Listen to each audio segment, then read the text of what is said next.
ಸೀತಾದೇವಿಯು ಉರಿಯುತ್ತಿರುವ ಚಿತೆಯನ್ನು 3 ಬಾರಿ ಪ್ರದಕ್ಷಿಣೆ ಬಂದು ತನ್ನ ಪ್ರಾಣಕಾಂತನ ಮುಂದೆ ನಿಂತು ಅವನ ಮುಖವನ್ನು ನೋಡದೆ ದೂರದಿಂದಲೇ ವಂದಿಸಿದಳು. ಶ್ರೀರಾಮನು ಆಕೆಯನ್ನು ನೋಡಲಿಲ್ಲ, ಗಗನವನ್ನೇ ನೋಡುತ್ತಿದ್ದನು.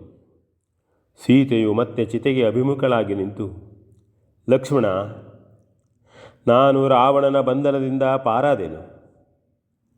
ನೀವೆಲ್ಲರೂ ಇದ್ದು ನನ್ನನ್ನು ಬಿಡುಗಡೆ ಮಾಡಿದಿರಿ. ನನ್ನ ಪತಿದೇವರಿಗೂ ನನ್ನನ್ನು ಹಾಗೆ ಬಿಡುಗಡೆ ಮಾಡುವುದೇ ಮುಖ್ಯವಾಗಿದ್ದಿತ್ತು. ಭಾರ್ಯ ಸಂರಕ್ಷಣೆಯನ್ನವರು ಪೂರ್ಣಗೊಳಿಸಿ ನನ್ನನ್ನು ಉದ್ಧಾರ ಮಾಡಿದರು. ಅಂತೆಯೇ ನಾನು ಧನ್ಯೆ.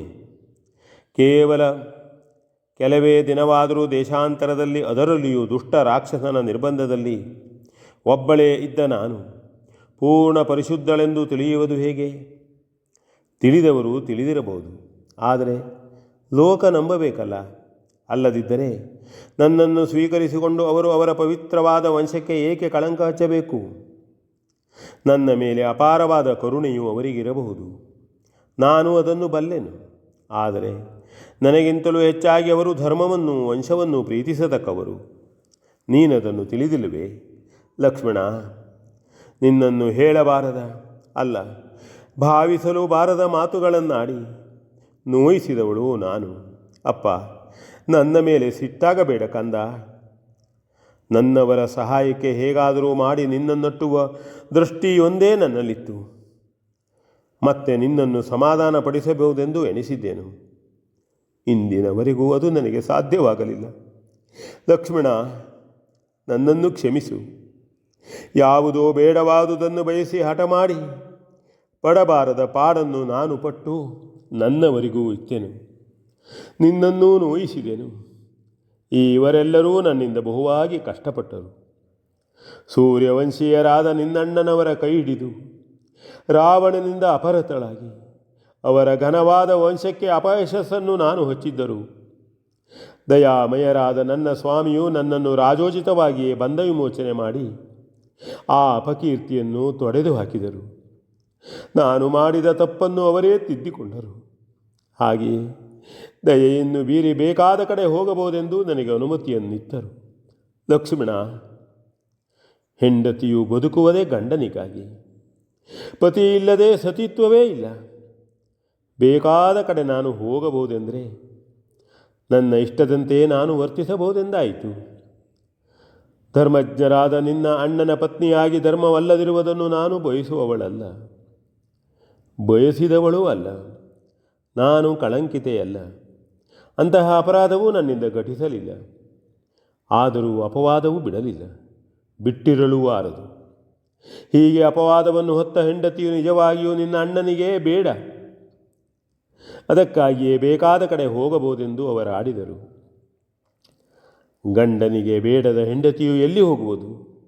ಯಾಕೆ? ಯೋಗ್ಯತೆ ಇದ್ದರೆ ಪತಿಯನ್ನೇ ಹೊಂದುವುದು. ಇಲ್ಲವಾದರೆ ಬದುಕಿದ್ದೋ ಮತ್ತು ಹೊಕ್ಕ ಮನೆಗೆ ಅಪಕೀರ್ತಿಯನ್ನು ತರುವುದಲ್ಲ. ನಾನು ತಿಳಿದಂತೆ ದೈಹಿಕವಾದ ಅಪರಾಧ ಇಲ್ಲವೇ ದೋಷಗಳಿಗಿಂತ ಮಾನಸಿಕವಾದುದೇ ಹೆಚ್ಚು. ಪೂಜ್ಯರಾದ ಪರಶುರಾಮರನ್ನು ಹಡೆದ ತಾಯಿ ಶಾರೀರಿಕವಾಗಿ ನಿರ್ದೋಷಿಯೇ ಆಗಿದ್ದರೂ ಮಾನಸಿಕ ದೋಷದಿಂದ ದಂಡಿಸಲ್ಪಟ್ಟಳಂತೆ.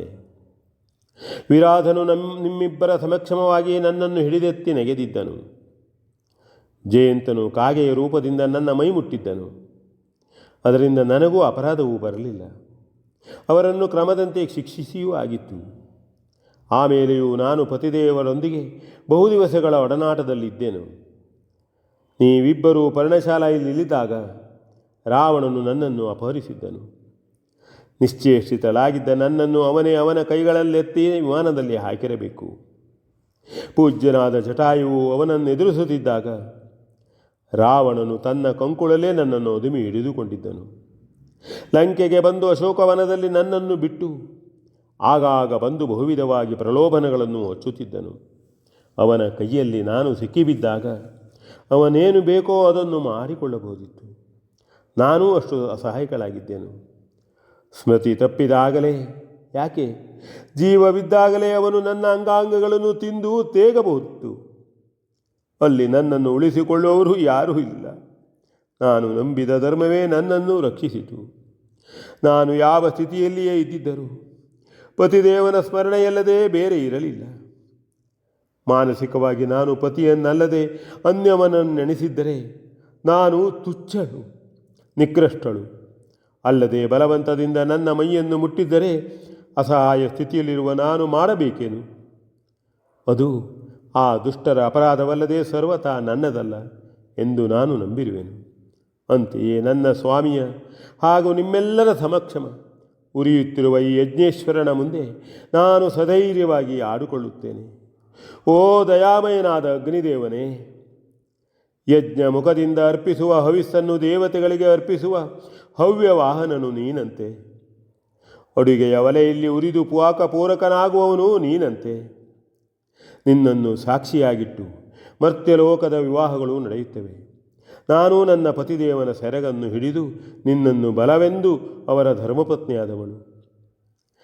ರಾವಣನ ನಿರ್ಬಂಧದಲ್ಲಿದ್ದರೂ ನಾನು ನನ್ನ ಸತಿತ್ವವನ್ನು ಉಳಿಸಿಕೊಂಡುದು ನಿಜವಾಗಿದ್ದರೆ, ಕನಸಿನಲ್ಲೇ ಆದರೂ ಪತಿಯನ್ನಲ್ಲದೆ ಅನ್ಯಥಾ ಭಾವಿಸಿದುದು ಹೌದಾಗಿದ್ದರೆ, ಓ ಯಜ್ಞೇಶ್ವರನೇ, ನನ್ನ ನಿರ್ದೋಷತೆಗೆ ಸಾಕ್ಷಿಯನ್ನಿತ್ತು ನನ್ನನ್ನು ರಕ್ಷಿಸು. ಅಪವಿತ್ರಳಾಗಿದ್ದರೆ ಸರ್ವಭಕ್ಷಕನಾದ ನೀನು ನನ್ನನ್ನು ನುಂಗಿ ನೊಣೆದು ಬಿಡು.